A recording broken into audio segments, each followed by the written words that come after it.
జై శ్రీరామ్. శ్రీమాత్రే నమః. శ్రీ గురుభ్యో నమః. 2024 సంవత్సరం జూన్ నెల మాస ఫలితాలు ద్వాదశ రాశుల వారికి. మేషరాశిలో కుజభగవానుడి సంచారం. మేషరాశికి అధిపతి అయిన కుజభగవానుడు మేషరాశిలోనే సంచారము ఈ నెలనాళ్ళు సాగుతుంది.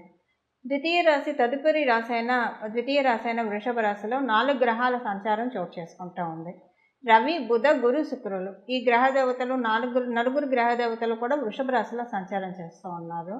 అయితే ఈ నాలుగు గ్రహాల ఈ చతుర్గ్రహ కూటమి బ్రేక్ అవుతూ ఉంది. 13వ తారీఖు నుంచి శుక్రుడు వృషభ రాశిలోంచి మిథున రాశిలోకి వచ్చి ఈ చతుర్గ్రహ కూటమికి బ్రేక్ చెప్తున్నాడు. అలాగే 15వ తారీఖు నుంచి సూర్యనారాయణమూర్తి మరియు బుధుడు మిథున రాశిలోకి సంచారం చేస్తూ ఉంటారు. అంటే మిథున రాశిలో 15వ తారీఖు నుంచి రవి, శుక్ర, బుధదేవులు వీళ్ళ ముగ్గురు సంచారం మిథున రాశిలో జరుగుతుంది. 13వ తారీఖు నుంచి వృషభ రాశిలో ఉన్న శుక్ర భగవానుడు మిథున రాశిలోకి వెళ్తూ ఉన్నారు. అలాగే బుధుడు ఈ నెలాఖరులో అంటే 30వ తారీఖు మిథున రాశి నుంచి కర్కాటక రాశిలోకి ఆయన వస్తూ ఉన్నారు. కన్యా రాశిలో కేతు భగవానుడు సంచారము, అలాగే కుంభరాశిలో శనీశ్వరుడి సంచారము, రాహుదేవుని సంచారం మీనరాశిలో జరుగుతూ ఉంది. ఇవి ఈ మాసం యొక్క గోచర గ్రహస్థితిలో ఈ మాసంలో ఏమన్నా విశేషాంశం చోటు చేసుకుంటుందా ఈ విషయం మనం ఒకసారి చూద్దాము. విశేషాంశం డెఫినెట్గా ఉంది. ఈ మాసం 15వ తారీఖు నుంచి అంటే రెండవ పక్షంలో అన్ని మంచి విశేషాంశాలు. మొదటి పక్షంలో విశేషాంశం ఏంటంటే 12వ తారీఖు వరకు విశేషాంశము మనం వారఫలాల్లో కూడా ఈ విషయం చెప్పుకున్నాం. అయినా కూడా వారఫలాలు చూడని వాళ్ళకి ఇంకొకసారి ఈ విషయం చెప్తాను. చతుర్గ్రహ కూటమి వృషభ రాశిలో జరుగుతూ ఉంది. ఇది ఆర్థిక స్థితిగతుల్లో ద్వాదశ రాశుల వాళ్ళకి కూడా ఏదో ఒక రకమైన ప్లస్ చేస్తుంది. మీ జన్మజాతకం బాగోకపోతే కనుక అస్సలు బాగాలేదు, చాలా బ్యాడ్ పీరియడ్ జరుగుతుందంటే అప్పుడు ఈ బ్లెస్సింగ్స్ మీ బ్యాడ్ పీరియడ్ని కవర్ చేసే విధంగా ఉంటుంది. కొంత ప్లస్ జరుగుతుంది. మీకు మంచి పీరియడ్లోనే మీరు ఉంటే ఇది ఇంకా ప్లస్ అవుతుంది చతుర్గ్రహ కూటమి. ఒకవేళ మీకు న్యూట్రల్గా ఉంది, మరీ బ్యాడ్ లేదు మరీ గుడ్గా లేదంటే మరీ గుడ్గా లేదన్నది కవర్ అయిపోయి కొంత మీకు బెనిఫిట్ జరుగుతుంది. ఇలా చతుర్గ్రహ కూటమి మంచి యోగాన్ని అయితే ద్వాదశ రాశుల వాళ్ళు అందరికీ కూడా ప్రసాదిస్తూ ఉంది. అది ఈ విధంగా కొనసాగుతుంది. ఇంకొక విశేష అంశం ఏంటంటే ఈ మాసం ద్వితీయ పక్షంలో అంటే 15వ తారీఖు నుంచి స్వస్థలానికి బుధ భగవానుడు వస్తున్నాడు. అంటే మిథున రాశిలోకి ఆయన సంచారం ఈ నెలాఖరు వరకు కూడా ఆయన సంచారం ఉంది. మిథున రాశిలో ఆయన సంచారం మిథున రాష్ట్రాధిపతి అయిన బుధ భగవానుడు సంచారము ద్వాదశ రాశుల వాళ్ళకి కూడా కమ్యూనికేషన్ రిలేటెడ్ విషయాల్లో చాలా బాగా ఉంటుంది. అంటే గొడవలు, కొట్లాటలు ఇలాంటివన్నీ తగ్గిపోతాయి. ఎవరితోటైనా మానసికంగా కావచ్చు లేదా బాహ్యంగా కావచ్చు ఏదన్నా క్లాషెస్ ఇలాంటివి ఉంటే కనుక అవన్నీ కూడా కమ్ డౌన్ అయిపోతాయి, అవన్నీ సప్రెస్ అవుతాయి. చాలా మంచి ఇదే ఉంటుంది. కమ్యూనికేషన్ విషయం పరంగా చాలా బాగా ఉంటుంది. ఒక రకంగా చూడాలంటే ఒక మంచి టైంలో ఉన్నామేమో మనం అని అనిపిస్తూ ఉంది. ఎవరికి ఫోన్ చేసినా ఎవరితో మాట్లాడినా కూడా చాలా పాజిటివ్ ఫీడ్బ్యాక్స్ వింటాము. అందరూ మనతోటి పాజిటివ్గా మాట్లాడడం, అలాగే మనం కూడా అందరితోటి పాజిటివ్గా మాట్లాడడము ఇలాంటివన్నీ కూడా ఈ వారం ఈ మాసం ద్వితీయ పక్షం నుంచి చోటు చేసుకుంటూ ఉన్నాయి. స్టార్టింగ్ నుంచి ఉన్నా కూడా ద్వితీయ పక్షం నుంచి అంటే 15వ తారీఖు నుంచి ఇది ఇంకా ఎక్కువ అవుతుంది అనమాట. అంటే చాలా బాగా అనిపిస్తుంది. ప్రత్యేకించి ట్రేడర్స్కి, వ్యాపారం చేసే వాళ్ళకి, ట్రేడర్స్ అంటే వ్యాపారం చేసే వాళ్ళందరికీ కూడా ఈ మాసం చాలా బ్లెస్సింగ్ అని చెప్పాలి. అలాగే ఉద్యోగం చేసే వాళ్ళకి బ్లెస్సింగ్ కాదని కాదు. కాకపోతే ఇప్పుడు బుధుడు కనుక బుధుడు మిథున రాశిలోకి వెళుతూ బుధ భగవానుడు వ్యాపారస్తులందరికీ ప్లస్ చేస్తున్నారు. ఎవరైనా హాబీ రిలేటెడ్ ఫీల్డ్స్లో ఉంటే వాళ్ళకి కూడా బాగా ఉంటుంది. ఇప్పుడు కొంతమందికి పాట పాడటం ఒక హాబీగా ఉంటుంది, అదే వాళ్ళ ప్రొఫెషన్గా తీసుకుంటారు. సో వాళ్ళకి బాగుంటుంది. ఇలాగ వాళ్ళకి ఏ సబ్జెక్ట్ అయితే వాళ్ళకి ప్యాషనో అది ప్రొఫెషన్గా తీసుకున్న వాళ్ళందరికీ కూడా ఈ మాసం చాలా మంచి ఎక్స్ట్రీమ్ గుడ్ రిజల్ట్స్ చూస్తారు. అంటే ఎక్కడ ఎలాంటి ఇబ్బందులు లేని గ్రోత్, ఎక్కడ ఎలాంటి బ్యాడ్ ఎఫెక్ట్స్ లేని గ్రోత్, చాలా ప్లెయిన్ అండ్ ప్యూర్ గ్రోత్ చూస్తారు. అంటే జనరల్గా వ్యాపారం పెట్టుకున్న వాళ్ళందరికీ బాగుంటుంది. ప్యాషన్ని వ్యాపారంగా తీసుకున్న వాళ్ళకి, అంతకుముందు సరదాగా చేసినవన్నీ కూడా అదే వ్యాపారంగా మలుచుకున్న వాళ్ళందరికీ కూడా ఇది చాలా బాగా మంచి ట్రాన్సిట్ అనే చెప్పాలి. ఇప్పుడు కొంతమంది కవితలు రాసేవాళ్ళు ఉంటారు, వాళ్ళకి ఇది చాలా, పాటలు రాసేవాళ్ళు ఉంటారు, వాళ్ళకి ఇది చాలా మంచిది. ఆర్టిస్టులు ఉంటారు, పెయింట్స్ గీసేవాళ్ళు ఉంటారు, వాళ్ళది ప్రొఫెషన్గా తీసుకొని ఉంటే వాళ్ళకి ఇది మంచిది. ఇలాగా చాలా మంచిది. అలాగే అకల్ట్ సైన్సెస్లో ఉన్న వాళ్ళకి కూడా ఇది చాలా మంచిది. ఏదైనా స్పిరిచువల్గా ఎక్స్ప్లోర్ చేద్దామని అనుకున్న వాళ్ళందరికీ కూడా ఈ ట్రాన్సిట్ చాలా మంచిది. చాలా బెనిఫిట్స్ని అంటే విశ్వం గురించి తెలుసుకునే ప్రయత్నంలో ఉన్న వాళ్ళందరికీ, ఓ రకంగా చెప్పాలంటే స్పిరిచువాలిటీలో ఉన్న వాళ్ళందరికీ కూడా ఇది అందరికంటే ప్లస్ అని చెప్పాలి. ఎందుకంటే బుధుడు మిథున రాశిలో ట్రాన్సిట్, బుధుడు అంటేనే ప్రకృతి తత్వం. సో మనం విశ్వాన్ని తెలుసుకోవాలని ప్రయత్నించే వాళ్ళందరికీ ఇప్పుడు నిజంగా బుధుడు వరాన్ని ప్రసాదించడానికి ఈ రాశిలోకి 15వ తారీఖు నుంచి వస్తున్నారని మనం తెలుసుకోవచ్చు. ఇవి ఈ నెలలో జరగవచ్చు, ఈ రాబోయే 5 నెలల్లో కూడా ఇలాంటి మార్పులు, మంచి మార్పులు చూడటానికి అవకాశం ఉంటుంది. ఎందుకంటే ఇప్పుడే ఈ గ్రహస్థితి చోటు చేసుకోబోతూ ఉంది కాబట్టి. సో ఇక్కడి నుంచి ప్రారంభం అవుతుంది అంచెలంచెలుగా. మీకు 5 మంత్స్లో కావచ్చు, మీ జన్మజాతకం బాగా ఉంటే ఈ నెలలోనే మీరు చూసేస్తారు మార్పులు. ఇవి గోచర గ్రహస్థితుల్లో ఉన్న, ఈ మాసం ఉన్న గోచర గ్రహస్థితిలో ఉన్న ఒక మంచి స్పెషల్ పాజిటివ్ అంశం అని చెప్పాలి.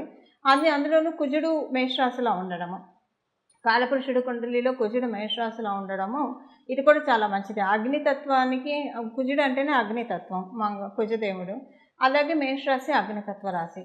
అక్కడ ఉండడం వల్ల ఏంటంటే ఇక్కడ ఒక రకంగా మనం ప్రాక్టికల్గా చూసుకుంటే అందరూ కూడా ఈ పనిని జాగు చేయకుండా ఇవాళ అనుకున్నది ఇవాళే చేస్తారు, ఇప్పుడు అనుకున్నది ఇప్పుడే చేస్తారు. పోస్ట్పోన్ అనేది ఎవరికి ఉండదు, ద్వాదశ రాశుల వాళ్ళకే కూడా. సో మన ఇప్పుడు సగం ఏంటి పోస్ట్పోన్ వల్ల కావచ్చు, లేకపోతే మనకు ఒంట్లో బాగాలేకపోవడం వల్ల కావచ్చు, లేదా అక్కడ మనకి సహకారంగా లేకపోవడం వల్ల కావచ్చు. వీటి వల్ల మనకి పనులు డిలే అవుతూ ఉంటాయి. ఇలాంటివి ఏం లేకుండా ఏ గ్రౌండ్లో ఒకవేళ మనం ముందుకు వెళ్తున్నా అవతల సైడ్ నుంచి కూడా మనకి సుముఖత లేకపోతే ఆ పనులు పెండింగ్ వెళ్తాయి కదా. అలా వెళ్లకుండా ఈ మాసం యొక్క గోచర గ్రహస్థితులు అందరినీ దీవిస్తూ ఉన్నాయి పనులన్నీ త్వరితగతిన అవ్వడానికి. ఒకవేళ మీరేమన్నా పనులు పెండింగ్లో పెట్టుకొని ఉంటే కనుక ఆ పనులన్నీ కూడా మీకు తెలియకుండానే వేగవంతంగా చేస్తారు. ఇవి ఈ మాసం యొక్క గోచర గ్రహస్థితుల ఫలితాలు. ఇప్పుడు ద్వాదశ రాశుల వాళ్ళకి ఎలాంటి ఫలితాలు ఉంటాయి అన్న విషయాన్ని మనం చూద్దాం. కన్యా రాశిలో పుట్టిన వాళ్ళకి దశమ స్థానం చాలా బలంగా ఉంది, దిగ్బలంగా ఉంది. దిగ్బలం కాకపోయినా దశమ స్థానం చాలా బలంగా ఉంది. దశమ స్థానం బలంగా ఉండడం వల్ల ఉద్యోగస్తులందరికీ కూడా చాలా మంచి శుభ సమయము. కళాకారులందరికీ కూడా, కన్యారాశిలో పుట్టిన కళాకారులందరికీ కూడా చాలా మంచి శుభ సమయము. కళారంగాల్లో మీరు ఏ రంగంలో ఉన్నా సరే దాంట్లో రాణించడానికి ఇదొక ప్రత్యేకమైన గ్రహస్థితి అని చెప్పాలి. మంచి యోగాలు యాక్టివేట్ అయ్యే సమయము. మీ జన్మ జాతకం సహకరించకపోయినా సరే కళాకారుల వరకు యోగం అయితే యాక్టివేట్ అవుతుంది ఈ మాసం ఉన్న గోచర గ్రహస్థితుల రీత్యా. అలాగే వ్యాపారస్తులందరికీ కూడా బాగా ఉంది, వ్యాపారస్తులందరికీ కూడా బాగా ఉంది.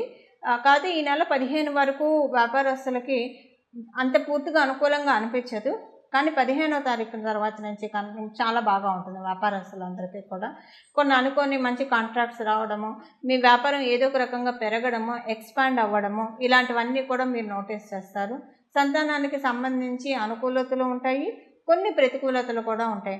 అది ప్రతికూలతలు వాళ్ళ ఆరోగ్య రీత్యా కావచ్చు, లేదా వాళ్ళ నడవడిక మీకు నచ్చక కావచ్చు. ఇలా కొంచెం ప్రతికూలతలు కూడా కొన్ని చూస్తారు. దాన్ని కరెక్ట్ చేయడానికి ప్రయత్నించే శుభ సమయం కూడా ఇదని చెప్పచ్చు. ఇది వాళ్ళు కనుక కరెక్ట్గా లేకపోతే దాన్ని మీరు మార్చాలని అనుకుంటే ఇది బెస్ట్ టైం. వాళ్ళు మీరు చెప్పిన మాట విని వాళ్ళని వాళ్ళు కరెక్ట్ చేసుకుంటారు. లేదా ఆరోగ్య సమస్య ఉన్నా కూడా అది కూడా, ఇప్పుడు ఒక ఆరోగ్య సమస్య వచ్చినా అంతకు ముందున్న ఆరోగ్య రుగ్మత కంప్లీట్గా తొలగిపోవడానికి ఈ ఆరోగ్య సమస్య వస్తుంది. ఏదైనా కూడా ఇది దేనికి వస్తుందంటే ఇప్పుడు అంతా బాగా ఉన్నప్పుడు ఈ సమస్య అంతకు ముందున్న సమస్యలన్నిటి నుంచి పర్మనెంట్గా సొల్యూషన్, లేదా కనీసం 50% సొల్యూషన్ రావడానికే ఇలాంటివన్నీ ఇప్పుడు మీరు చూస్తారు. అందరితోటి కూడా మంచి రిలేషన్ ఉంటుంది. వ్యాపారస్తులందరికీ ఇప్పుడు ఇందాక మనం తెలుసుకున్నట్టు ద్వితీయార్థంలో చాలా మంచి శుభ సమయం చూస్తారు. ప్రథమార్థం కంటే అంటే 15వ తారీఖు కంటే కూడా 15వ తారీఖు తర్వాత నుంచి చాలా మంచి అనుకూలతని చూస్తారు. పెళ్లి ప్రయత్నాలు చేస్తున్న వాళ్ళందరికీ కూడా చాలా మంచి శుభ సమయం. మీరు చేసే వివాహ ప్రయత్నాలన్నీ కూడా సఫలీకృతం అవుతాయి. మీరు ఏమన్నా ఆరోగ్య సమస్యలతో బాధపడుతూ ఉంటే దాని నుంచి కొంత బయటపడటానికి అవకాశం ఉంది. ప్రయత్నపూర్వకంగా మీరు ప్రాణాయామం ఇలాంటివి చేస్తే కనుక దృఢమైన బాడీ, శరీరము చాలా దృఢంగా వజ్రకాయంగా అవ్వడానికి ఈ మాసం యొక్క గోచర గ్రహస్థితులు మిమ్మల్ని బ్లెస్ చేస్తూ ఉన్నాయి. కాబట్టి ప్రాణాయామం ఇలాంటివి అంటే మెడిటేషన్ కొంచెం ఎక్కువగా చేయడానికి, మీరు ఆల్రెడీ చేస్తూ ఉంటే మీకు ఈ పాయింట్ వర్తించదు. చెయ్యని వాళ్ళు ప్రయత్నపూర్వకంగా ఈ మాసం చేస్తే కనుక చాలా మంచిది. ఏదో ఒక రకంగా చేయడానికి ప్రయత్నించండి. చాలా మంచి ఫలితాలని, అంటే ఆరోగ్య సమస్యలు నుంచి అధిగమించే విధంగా మిమ్మల్ని ఈ మాసం చేసే ప్రాణాయామం కాపాడుతుంది. అంటే అనుకోకుండా మీకు ఒక మంచి డాక్టర్ దొరకడం కావచ్చు, లేదంటే ఏదో మీరు తీసుకున్న మెడిసిన్ మీకు పడడం వల్ల కావచ్చు, ఇలా ఏదో ఒక రకంగా మీకు బ్లెస్సింగ్ ఉంటుంది. ఇవి ఈ మాసం యొక్క గోచర గ్రహస్థితుల ఫలితాలు కన్యా రాశిలో పుట్టిన వాళ్ళందరికీ కూడా. పరిహారము, ఈ మాసంలో చేసుకోవాల్సిన పరిహారము, ఈ మాసంలో విష్ణుమూర్తి ఆరాధన చాలా బాగా చేస్తే చాలా మంచి సత్ఫలితాలు ఉంటాయి. ఈ చిన్న నామాన్ని ఇప్పుడు విష్ణు సహస్ర నామం చదవగలిగినా వినగలిగినా చాలా మంచిది. ఈ మాసం మొత్తం కూడా చాలా మంచి సత్ఫలితాలు ఉంటాయి. ఒకవేళ విష్ణు సహస్రనామం చదవగలిగినా లేకపోయినా మనం అందులోనే ఉంటుంది కదా చివర్లో శ్రీరామ రామ రామేతి రమే రామే మనోరమే సహస్రనామ తత్తుల్యం శ్రీరామనామ వరానని.